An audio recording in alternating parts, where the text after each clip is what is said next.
ओम शांति। आज 15 सितंबर 2020 है और हम सभी ने बाबा के साकार रूप से चले हुए मधुर महावाक्य अवश्य सुने होंगे। आज की मुरली का और अधिक स्पष्टीकरण देने के लिए हमारे साथ हैं आदरणीय आशा दीदी। ओम शांति दीदी। ओम शांति। बाबा ने कहा, मीठे बच्चे, बाप आए हैं तुम्हें ज्ञान का तीसरा नेत्र देने, जिससे तुम सृष्टि के आदि मध्य अंत को जानते हो। हमें तो बहुत नाज होता है, हर बच्चे को जन्म पर उसके पिता कुछ ना कुछ सौगात देते हैं, कोई नेकलेस देंगे, ड्रेस जिसकी। हमें क्या दिया बाबा ने? हमें दिव्य जन्म की सौगात क्या मिली? तीसरा नेत्र। बाबा कहते इस तीसरे नेत्र को यूज करते रहो, ये तुम्हारी स्पेशल गिफ्ट है। त्रिकालदर्शीपन, वर्तमान, भविष्य, पूर्व, सबके ज्ञाता तो कोई कम चीज नहीं है। तो तीसरे नेत्र के ऊपर हमें बहुत नाज होना चाहिए और वो है ज्ञान का नेत्र। आज का प्रश्न है, शेरनी शक्तियां ही कौन सी बात हिम्मत के साथ समझा सकती हैं?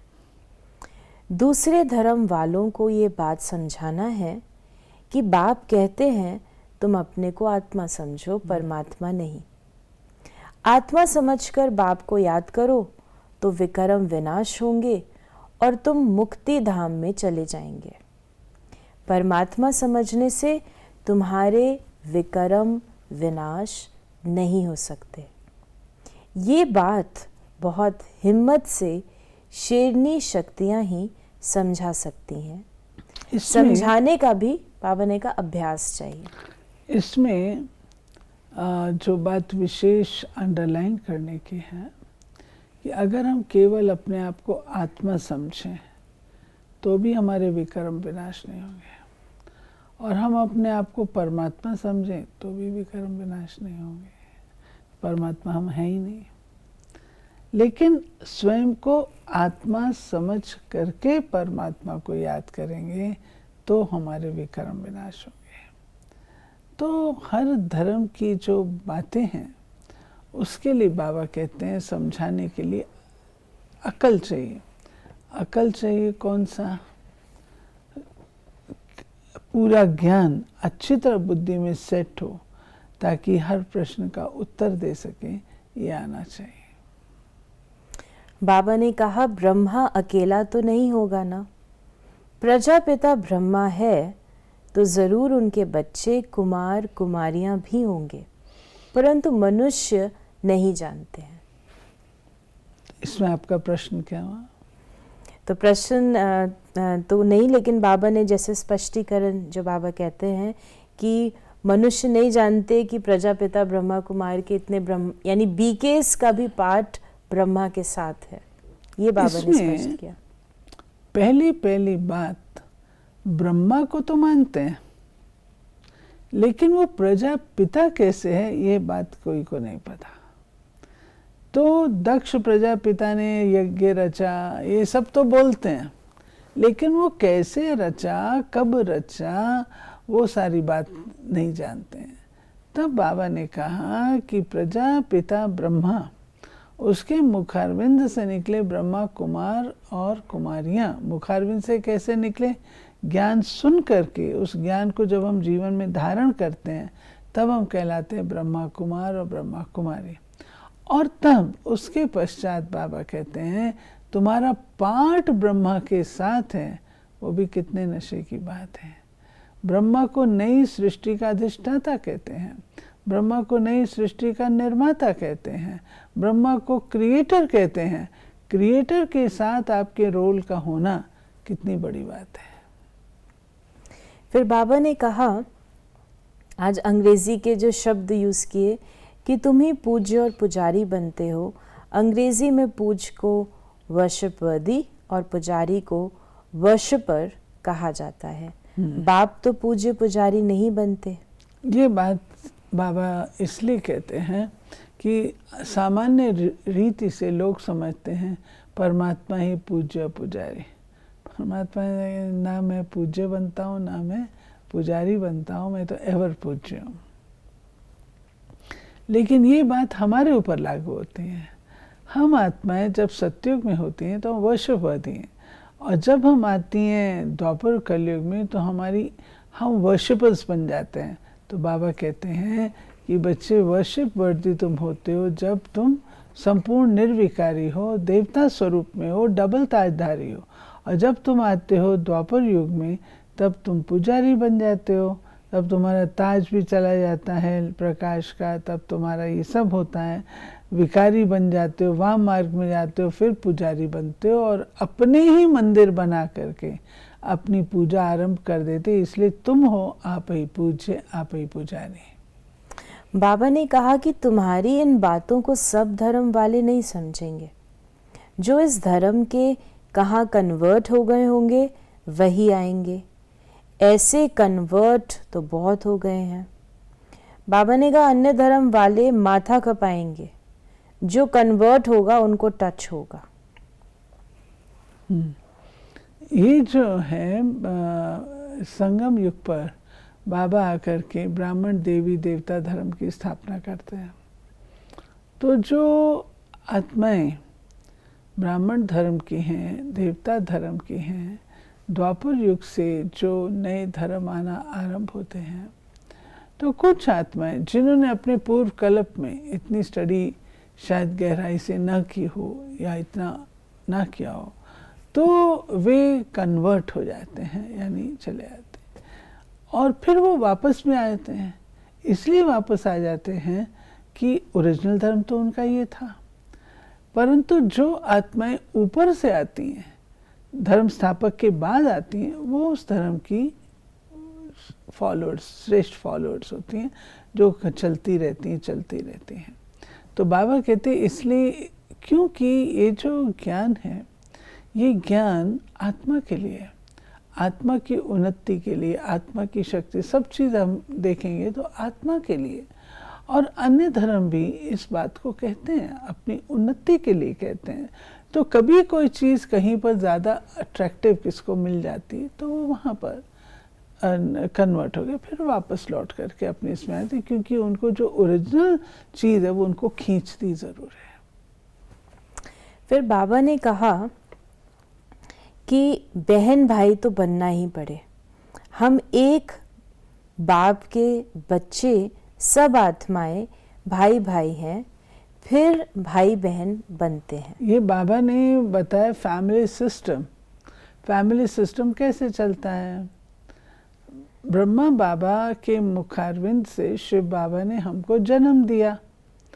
आत्मा के नाते से हम ज्योति बिंदु आत्माएं सब आपस में भाई भाई हैं।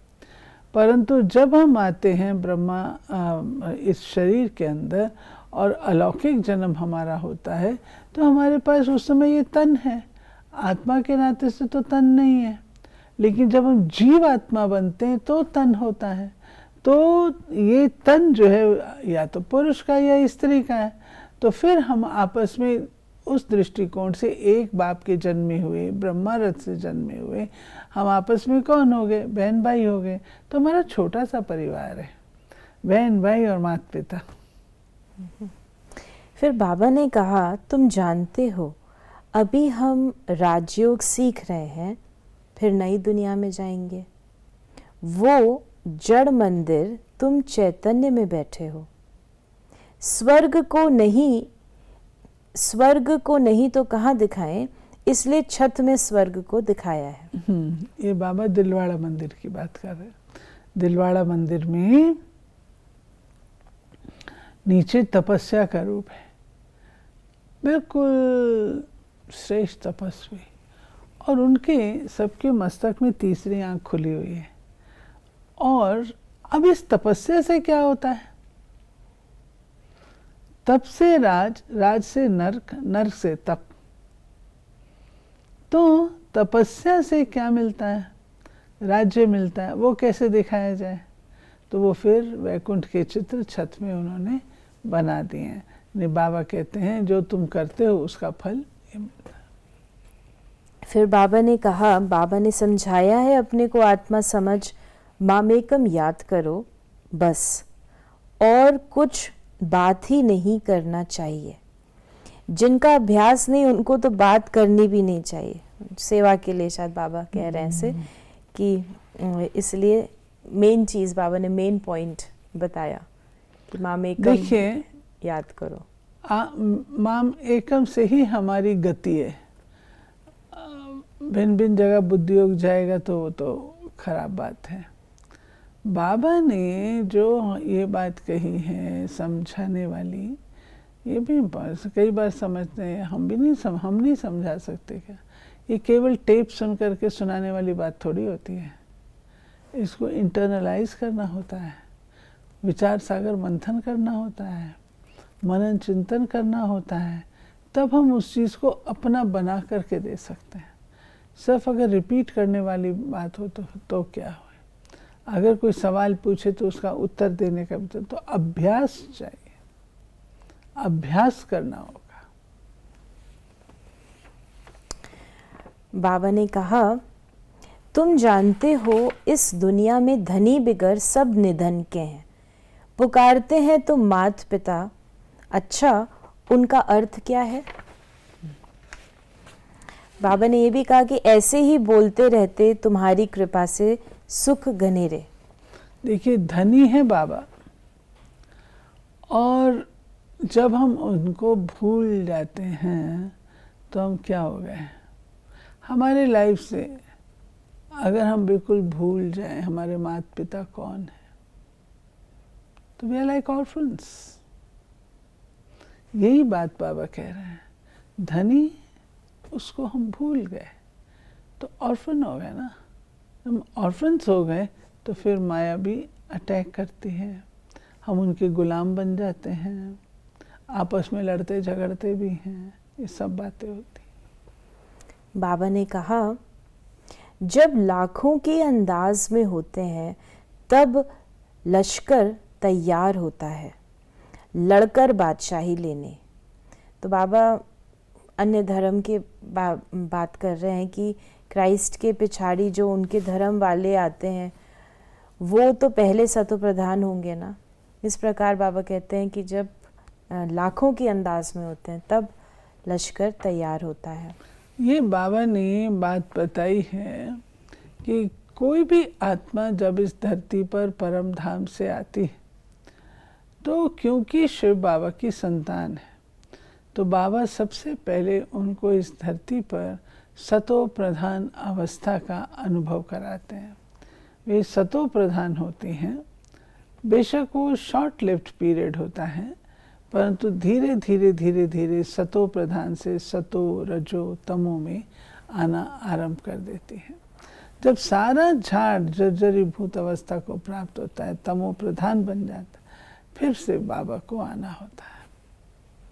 बाबा ने कहा, बाप ये नॉलेज देते हैं आत्माओं को, जब सब आत्माएं आ जाती हैं तब मैं आकर सबको ले जाता हूँ, पिछाड़ी में ही मेरा पाठ है। स्वाभाविक है, ड्रामा चल रहा है, ड्रामा में एक्टर्स हैं, एक्टर्स जो हैं वो टुवर्ड्स द एंड सब इकट्ठे होते हैं, मंच पर आते हैं। बीच बीच में तो नहीं सबको वापस भेज दिया जाता, कभी ज़रूरत पड़ सकती है।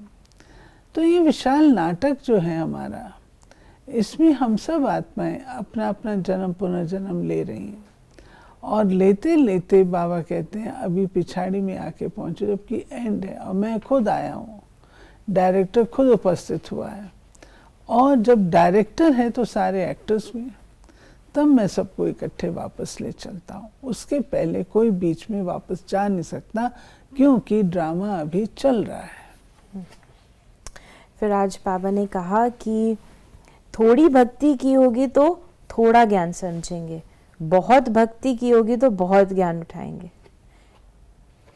ये स्वाभाविक चीज़ है। अगर आप द्वापर युग से भगत रहे हैं तो आपके अंदर वो लालसा ज्ञान को पाने की बहुत रहती है, ढूंढती ना, ढूंढते रहे आप, 2500 साल ढूंढते रहे, और कुछ आए वो केवल एंड में आए, 2 जन्म ही उन्होंने भक्ति की, तो उनकी फिर धारणा और उनकी धारणा दोनों में अंतर होगा ना। उनकी लालसा ज्ञान पाने की और प्रैक्टिकल लाइफ में लाने की, और उनमें दोनों में अंतर होगा, इसलिए बाबा कहता है। बाबा ने कहा विष्णु को भी क्षीर सागर में दिखाते हैं। समझाया जाता है इस लड़ाई से मुक्ति, जीवन मुक्ति के गेट खुलते हैं। ये विष्णु को क्षीर सागर में दिखाया हुआ है, ये है हमारे काठमांडू में, नेपाल में। वहाँ वो है पूरा बना हुआ तालाब सा, तो नहीं पॉन्ड है, और उसमें विष्णु जी की लेटी हुई मूर्ति है। और कोई दिन होता है विशेष जब उसमें सब लोग जाके दूध डालते हैं, तो क्षीर सागर, खीर माना दूध, उसमें लेटे हुए दिखाते हैं। तो बाबा कहते हैं कि वास्तव में ऐसा तो कोई होता है जो दूध में सो जाए, लेकिन ये है कि जब विष्णु का साम्राज्य होता है, श्री लक्ष्मी श्री नारायण के रूप से साम्राज्य होता है, तब उस समय सारे विश्व में संपन्नता होती है, बाहुल्य होता है हर चीज़ का, किसी चीज़ की कमी नहीं होती है, वो विश्व और होता है। और बाबा ने हमें ये तो जीवन मुक्ति, मुक्ति के तो गेट के बारे में बताया। बाबा ने कहा 1-2 के मददगार बनते रहते हैं, तुमको भी नई दुनिया चाहिए तो पुरानी दुनिया ज़रूर ख़त्म होनी चाहिए। आज का वरदान है, अलबेलेपन की नींद को तलाक देने वाले निद्राजीत चक्रवर्ती भव। अलबेलेपन की नींद को तलाक देने वाले निद्राजीत चक्रवर्ती भव। साक्षात्कार मूर्त बन भक्तों को साक्षात्कार कराने के लिए अथवा चक्रवर्ती बनने के लिए निद्राजीत बनो। जब विनाश काल भूलता है तब अलबेलेपन की नींद आती है। भक्तों की पुकार सुनो, दुखी आत्माओं के दुख की पुकार सुनो, प्यासी आत्माओं के प्रार्थना की आवाज़ सुनो, तो कभी भी अलबेलेपन की नींद नहीं आएगी। तो अब सदा जागती ज्योत बन अलबेलेपन की नींद को तलाक दो और साक्षात्कार मूर्त बनो। जब इतना कुछ होता है संसार में, दुख दर्द,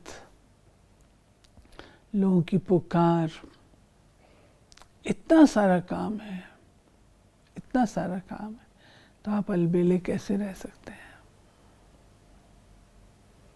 नींद फिट जाएगी। इसमें मैं एक घटना सुनाना चाहूँगी। एक बार कुछ महारथी भाई थोड़ा सा विश्राम कर रहे थे, वहाँ से बाबा पास हुए। तो बाबा ने कहा स्वर्ग की स्थापना हो गई है, जो आप इतने आराम से सो रहे हो, स्वर्ग की स्थापना हो गई है। बाबा कहता था आप अलबेले नहीं रह सकते, आपको इतना बड़ा काम मिला हुआ है विश्व की बादशाही स्थापन करने का, और आप अलबेलेपन की नींद में हो। नहीं, सदा जागरूक रहो। इतना काम है, इतना काम है, इतनी सेवा है, कोई कम नहीं है, लेकिन वो करो ना, चक्रवर्ती बनो। आज का स्लोगन है, तन मन धन, मन वाणी कर्म किसी भी प्रकार से बाप के कर्तव्य में सहयोगी बनो तो सहज योगी बन जाएंगे। तन मन धन, मन वाणी कर्म किसी भी प्रकार से बाप के कर्तव्य में सहयोगी बनो तो सहज योगी बन जाएंगे। ठीक है। तो ये थे बाबा के आज के महावाक्यों का और अधिक स्पष्टीकरण। यदि आपके मन में भी कोई प्रश्न है तो उसको आप व्हाट्सएप कर सकते हैं 8826599309 पर, और आपके प्रश्नों का उत्तर हम प्रश्नोत्तरी कार्यक्रम में देने का प्रयास अवश्य करेंगे। ओम शांति।